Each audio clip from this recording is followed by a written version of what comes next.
And all right. Okay, so welcome to Ride at the Warehouse session. Step into the story. I'm Katie Loftus, your host for today, and this is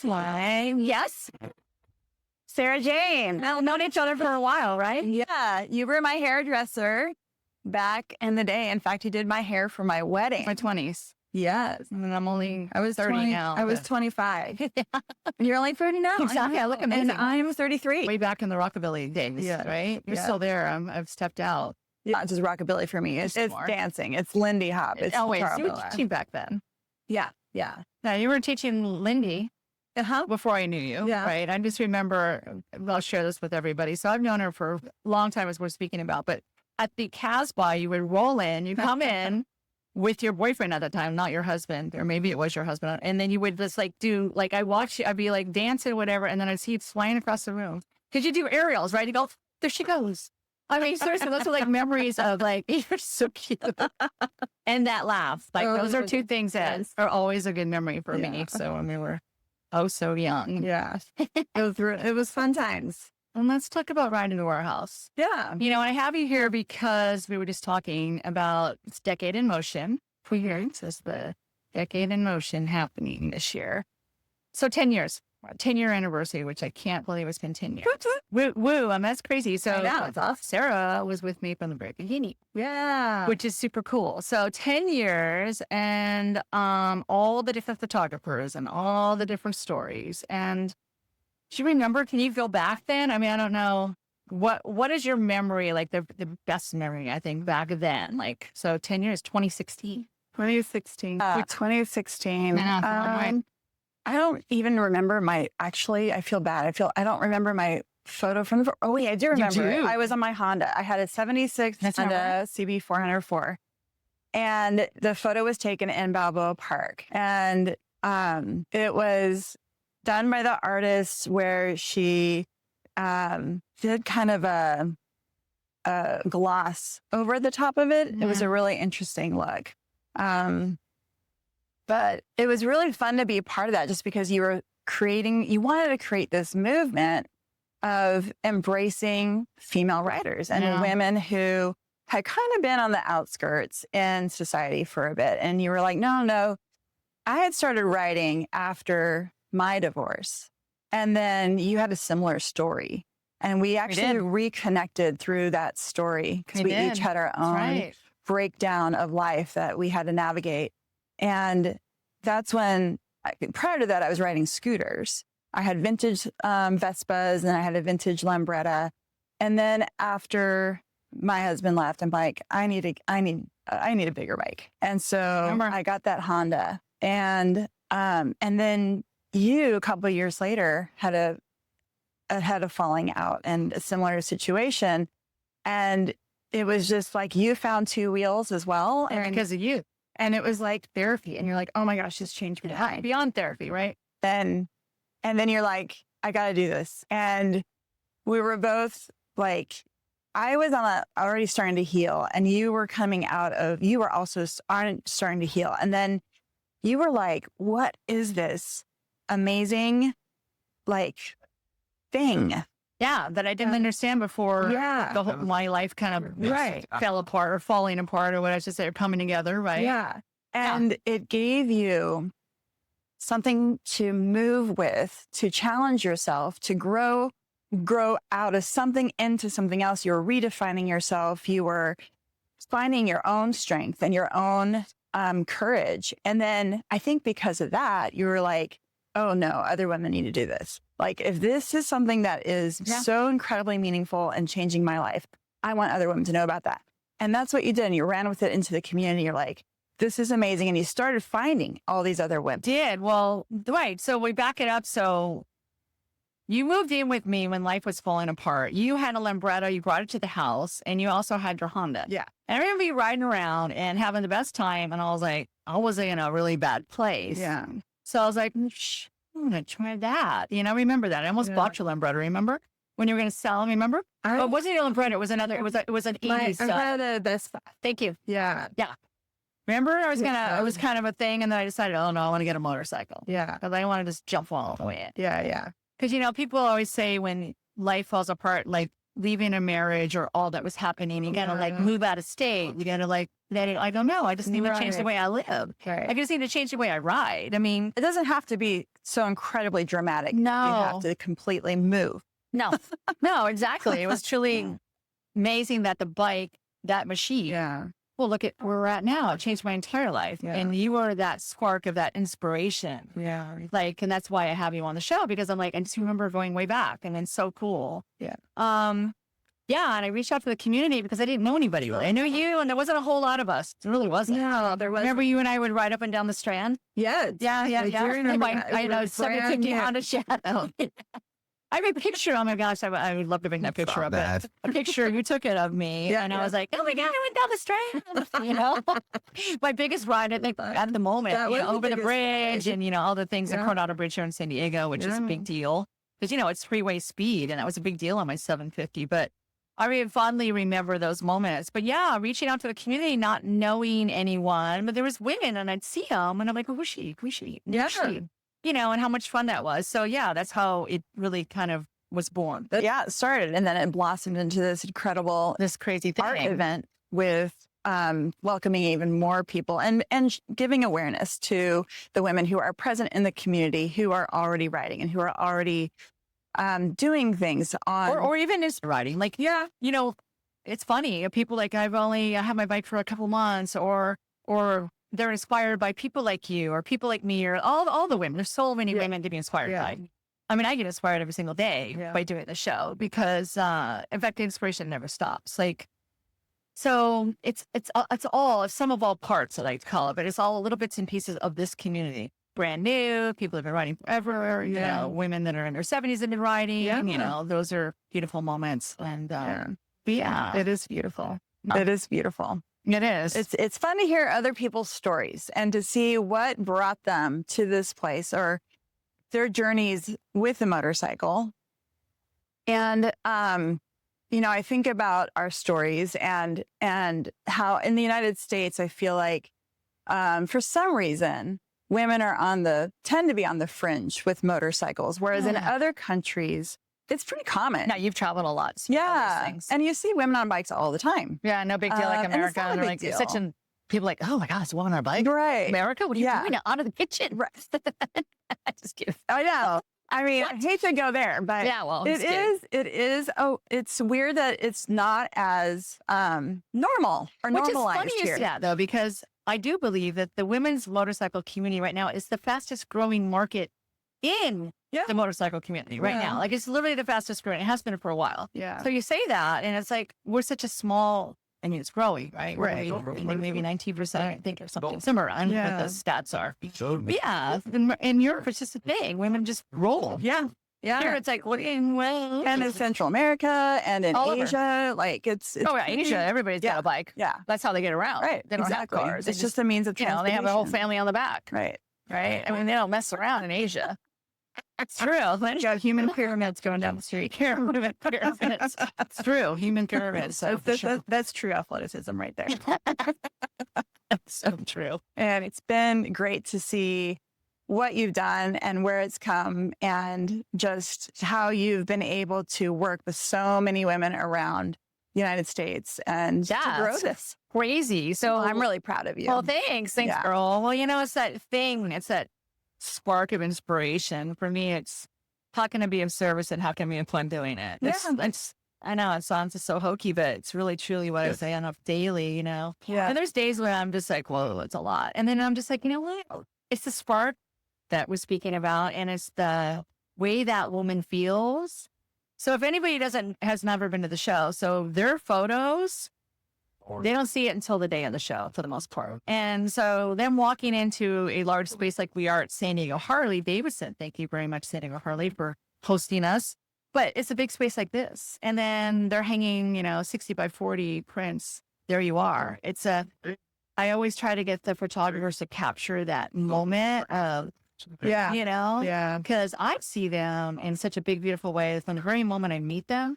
And then when they get to see it with the photo, that's the reason that propels me to keep doing it. Yeah. It literally seeds and it's the gasoline in my tank, to keep me doing this show because of how the women feel. You know, not everybody has that opportunity to see themselves that way, to see their picture. I mean, it's become a thing, and and I'm really proud of Ride to the Warehouse, what it's created. So the images that we started with 10 years ago and then where we are now, it's changed the industry in a way because the pictures have shifted. Yeah. Like the way we see women, like Ride in the Warehouse is not objectification. It's about empowering that woman on the bike. Like it's her bike. Yeah. It's her connection. It's her story. Yeah. No matter who she is, no matter what age she is, whatever, brand new, like we were talking earlier, or been riding forever. There's always some kind of a really cool story. Yeah, there is. Oh, yeah. And there's a friendship with that woman and her bike because she has to trust it. I mean, any rider has to trust their bike. And that's also part of the journey and that connection between the bike and the rider. So many times of me being behind you on trips or me being in front of you. Like we've done some miles, like Babes Ride Out. We did Central Coast. I think that was a memory of mine. And we came home together. Yeah. And it was kind of a brutal ride a little bit. You know, you're excited to go. And then you're like, oh, coming out. I'm so hard. But I remember being with you. You just ride, man. You're just like one of the best riders I've known. I mean, seriously, you just like go. And you just like, I don't know, I'm so inspired by you. You've inspired me to do this. I mean, you're one of my inspirations while you're sitting in this chair right here. Because you inspired me to go beyond my belief in what I thought I could and couldn't do. And I see you ride and I'm all, she can do it. I can. That's right. You know, and you're on your 750 and then now what are you riding now? I have a Yamaha XSR 900. Yeah. Good bike. So it's a fun bike. Yeah. It's the first bike that put a smile on my face after my accident. Oh, that's good. So that's accident I had a R1250R. It was a BMW. That's right. It was a big bike. And I bought it for touring. And I was really excited about it. And then it was so short-lived. So yeah, I only had about 4 months. And then I was rear-ended on the freeway. And that was it. That was done. My bike was totaled. I was okay. Which is the bottom. I mean, that's the most important thing of all. Yeah. But you were commuting on a daily. I was. Yeah. But you always think it, puts us in a little bit, maybe it's just statistically possibility of something happening, maybe a higher than somebody that rides maybe on weekends or, just for fun. That's kind of where I'm at. I don't do the daily. Yeah. I did the daily for years. Yeah. Right. There was a conversation we had. I was thinking about this on the way here that really impacted me. I had gotten I had a Triumph Bonneville. I remember. And it was new to me. I didn't buy it brand new, but it was such a beautiful bike. I loved it. I was so excited about it. And after about a year of having it, we were at a social event. You're like, hey, how you liking your new bike? Yeah. And in that moment, I realized I didn't like it. And it was because I was associating it with the traffic for my commute. You weren't having fun. And because of that, I actually changed my employer. To a different job closer to home. Because you get tired of doing because I wasn't enjoying my bike anymore. And I want to have fun. Yeah. I don't want it to be a chore. I don't want it to be something that's taxing and wearing me down because I'm constantly paying attention to everything going on around me that all of a sudden the engine isn't fun anymore. Yeah. Right. So, that was a powerful conversation. I walked away. I had no idea. I walked away from that. I'm like, I'm not loving my bike. And it was because I was associating it with traffic. Did you have that road home from Central Coast? I did. Yeah. Yeah. Right. It was ready. It was a long ride. Yeah. It was maybe it didn't quite fit you for the miles maybe too. Yeah. The ergonomics weren't the best for me. Yeah. But I mean, I did a lot of long kits on that. I know you did. Yeah. Awesome. Well, that's the thing about you, and kind of what I was saying earlier is the fearless. Like, you just go. You're like, this is what I ride. This is what I'm going to go here. I mean, you did several trips with what was the name? Bomb Squad? Bomb Squad, Babes on Motorcycles. Bomb Squad, Babes on Motorcycles. Babes on Motorcycles. Shout out to Coco and Stefan. Yeah. Right. So we did California. We did another trip up the coast of California to Oregon, across to Idaho, and then down through Utah. We saw national parks along the way, came down through Vegas, and then shot home. That was miserable. I was miserable. Vegas to San Diego is the worst. So I did that recently. Tana roller. We went out for the Sin City Motor Girls. So yeah. I'm like, oh, I'm so excited. I'm going to ride. And then we rode, which was fine. And then on the way home, like, oh my God, what am I doing? The traffic in San Bernardino. I think I filtered split lanes for like 2 hours. I was exhausted. Yeah. I was like, oh, this isn't fun. You're right. It's just it's a hellish ride. It is. And if it's hot, it's even worse. It wasn't hot. It was hot. Forget it. Yeah, it's 120. Yeah, it's just miserable. But so that was another one of our trips. And then we did a third trip to Utah and went up again a little bit through Idaho and then into Montana. I went to Glacier National Park. Cool. And then back down into Salt Lake. That was a really fun trip too. Yeah. Beautiful. I think it's just amazing what you can see on a motorcycle. I feel like right? It's like you're in it, right? You're just experiencing so much. It's visceral. It's this thing, right? Yes. To me, it's meditation in motion because it takes you out of whatever your life is, and it may suck at that time. But if you're on that bike, and you're just like in that moment, like, well, the places you rode, like all those beautiful places. Yeah. I mean, to smell the air and to feel the temperature. And you know when it's going to rain because you feel that temperature drop. It's like, all right, I got to put my gear on. And in a car, you don't get all that. All those nuances. No, you're too comfortable. Yeah. Right. So yeah, I mean, I love that aspect of touring and seeing the land. I just got back from Portugal and did a trip through the entire country of Portugal on a bike. And it was just so breathtaking. And it was so special because it was unique. It was so different than riding in the United States. The roads are much different. And to be in these tiny little villages with this one lane where you're just doing these corners in first gear. And then you see these old people on the sidewalk and you're just like, what is going on right now? In the middle of nowhere. It's pretty magical. Small villages.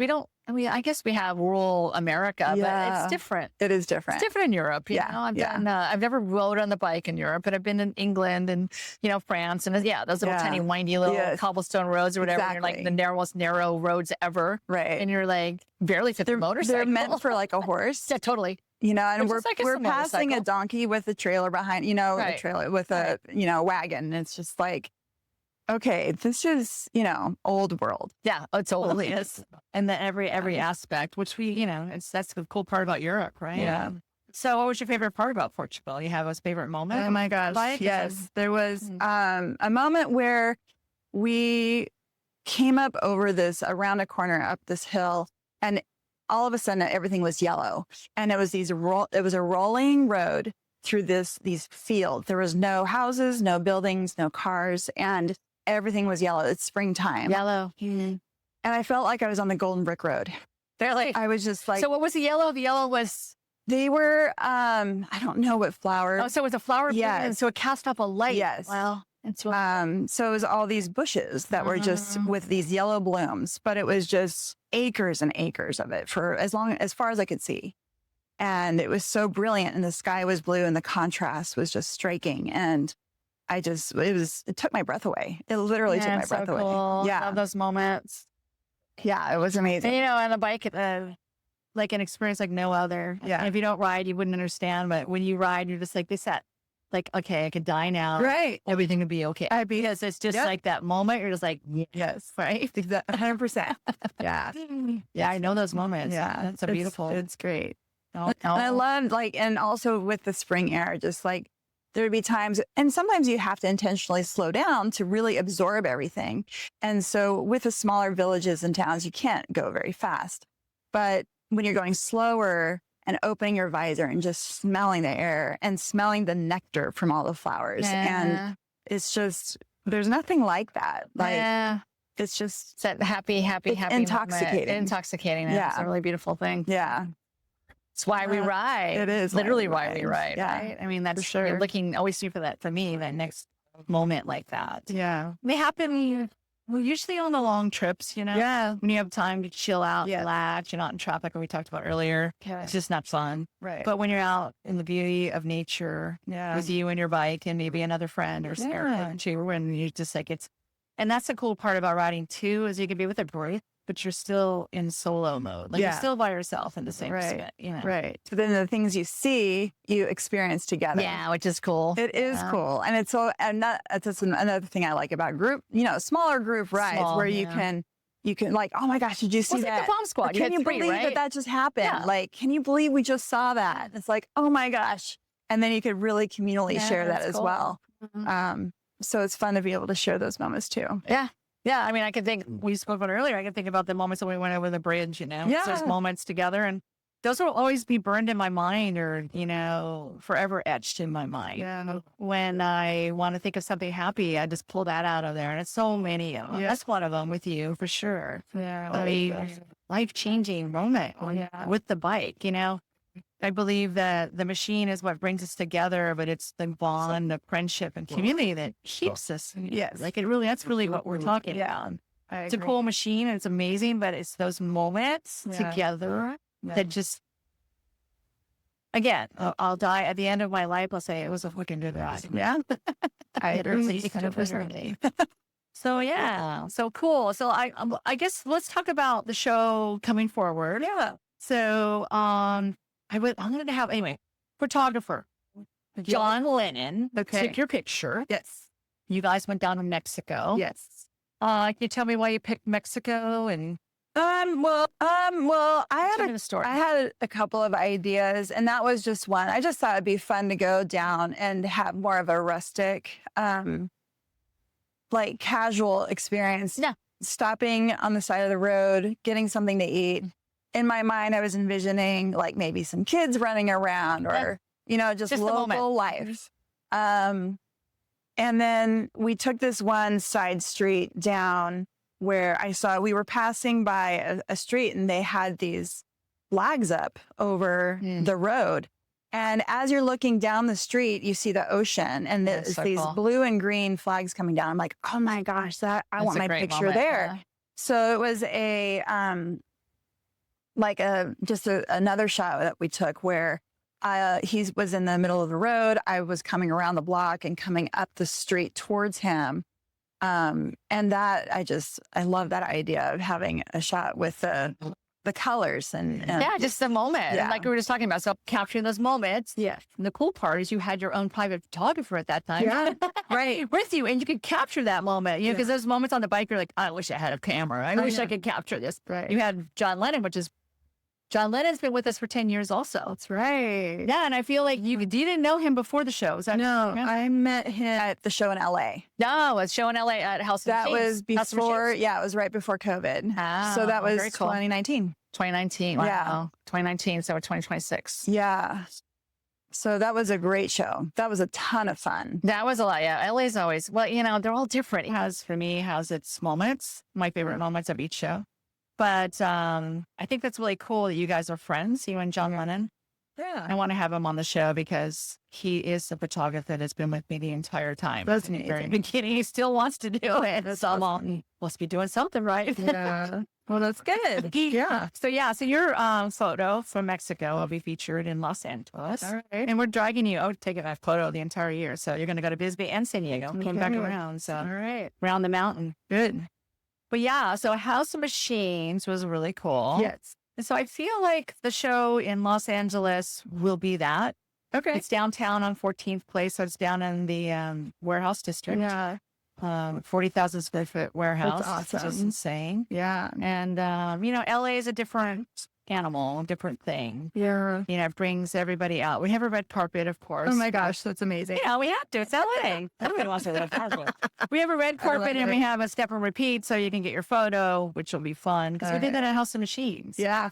And then we'll have our signature cocktails. Whenever we have the show, we do cocktails, Girl, Moto, and Power because my mission statement is Girl, Moto, Power. Yes. You can get pretty much encompasses everything. But anyway, let's talk about a little bit about the bio question. So every time I do a show, we were talking about earlier about telling stories. So we're going to tell your story. And we had a lot of fun with the team this time because I wanted to throw some funny ones in with the serious things. Yes. Kind of break it up. So it's not just serious. So, and you've been in it a few times. I think you've been in the show at least twice. Yeah, I think I think 3 times. Okay, so 3 times. Yeah. So each time I'm like, I didn't want to do the same bio every single time. I want to change it up. Yeah. So I'm going to talk about some of the, I'll have you answer maybe here on camera, but one of the was zombie apocalypse. Like, what would you do with your hair? What would I do with my hair? I don't remember that question. You don't? Oh, you don't? No. Oh, yeah. That's a funny one. My answer was a funny one? I don't know. I haven't read it. I haven't read it question yet. is funny. Yeah, well, you can, oh, God, I might get you on the spot then. What would you do with your hair if it was zombie apocalypse on our bike? Like, I think of, what do I think of? Redis. I think of, the zombie, what is the zombie show? Oh, Like, Walking Dead. Right. Yeah, He's on his bike, yeah, right? So that's that in my mind. I'm like, what would I be? What would I do? What would you do with your hair? I'd probably shave it. Yeah. Yeah. Me too. I'd probably just. Hell yeah. I'd shave it. I just- like a shaved head. Yeah. I've shaved my head before. It's good, right? Yeah. The only thing was at the time I was living in San Francisco and it was cold. And so I had to wear a hat all the time because I was freezing. Oh, and with- so I was with like, the what's shaved the head, that's point of freezing shaving cold. your head if you're cold all the time? Yeah. You have to be here in San Diego, warm San Diego. So yeah, I would probably do that. I'd roll with that again. Yeah. Yeah. And then another question was, what would your younger self tell yourself now? Or Yeah. I think the question was like, if you were younger and you saw yourself now, Yeah. Or would you say to her? what would you say? What would you say to her? That's good. And I think I'd be shocked. I don't think I ever saw myself going down this route, honestly, when I was younger. I think I'd be surprised and I'd be like, whoa, that's cool. I like it. Okay, like, which way are we going? Yeah. No, I think my younger self would be shocked, but also kind of impressed because when I was younger, I did not have a lot of confidence. And so I think growing out of my divorce, I gained that confidence. And that's where things really shifted for me to be like, you know what? I can do this. I was forced into a situation where I had to make my own decisions. Yeah. I wasn't countering with somebody else. I wasn't trying, like making decisions together. It was all of a sudden, it was just a single lane and I had to make the decision. And then realizing that I could successfully do that also reinforced my confidence. And then it became like, oh, I've got this. Like, Yeah. I'm going to run with it. Yeah. And so I feel like I'm a totally different person. And It's interesting. Yeah. and so I'm proud of where I've come. Proud of where you've come, for sure. I mean, it was that fork of the road, Yeah. or maybe the end of the road. And then that, you just reinvented or not even knowing, but, you were forced to, but then you also chose to, I believe, Well, I feel that way. People like the divorce for me was like, how did you blah, blah, blah, blah. I'm like, because I just, it's going to be a good day or it's going to suck. So you just decided you're like tighten those bootstraps and you're going to do this, do your life. And it's a beautiful life you have. Yeah. I mean, you have a beautiful house and the bike and all that you travel, all the beautiful things you have in this world. That's a beautiful story that you'd be proud of. I like that. Yeah. I like that. And then there's one more that I love. It's what do you want to be known for in this life? That's a hard question.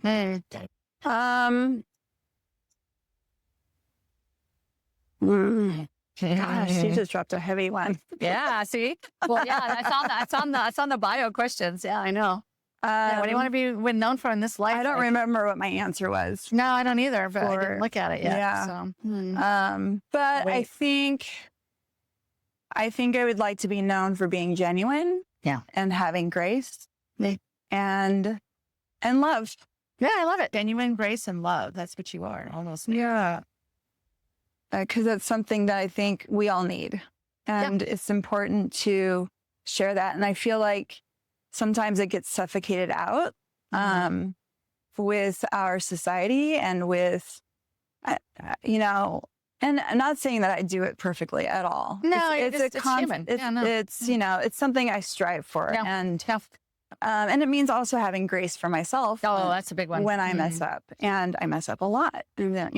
But I heard you say I'm not perfect, and I have the same thing. So my big thing is grace. Yeah. And I feel like it starts with me, the grace, and that's the hardest part because I am so critical and I want to be perfect because that's the eyes that people see me through, right? But I'm not. I'm just a human being doing this thing. Yeah, but I think we are also our own worst enemies. 100%. That's the grace part. Right. Having grace, you know, as much grace as I have for a friend, having it for me, it's that to me, I know my flaws. Yeah. You know, and then when people point them out, I'm like, oh, yeah, that hurts, you know, because I know that one. Oh, I don't like that bread. I mean, right. But then breathe, have grace as I would for anyone else, right? Right. So, for me, the biggest lesson on those planets, for me anyway. Yeah. Because I have grace for lots of other people. I'm willing rarely for myself. Yeah. Yeah. I'm learning. It's true. And process. Yeah. Of it's okay not to get it. Yeah. And it's okay. Learning maybe not to pile it on so heavy. Right. You know, or even if it's not piled on, I have my limit. type 1 diabetes. If I have a bad diabetes day, oh boy, I may not be able to make a commitment that totally. I really was looking forward to. Yeah. And then it's easy for me to get angry at having a disease I have absolutely no control over. Yep. I have minimal control over, but it rears its head when it wants to. And I just have to roll with that. Yeah. So yeah, it's hard. Like it's I think it's a growing process in life. As I get older, I'm just like, well, grace was one of my favorite words. Yeah. One of my favorite words for everything. Because you just need a lot of grace. Yeah. Period. Yeah. The entire planet needs a little more grace. Yes. Take a deep breath, right? So kind of like that's a great place to land. Yeah. But let's just let's talk about like where would you want to see this go? Like the show, or what would be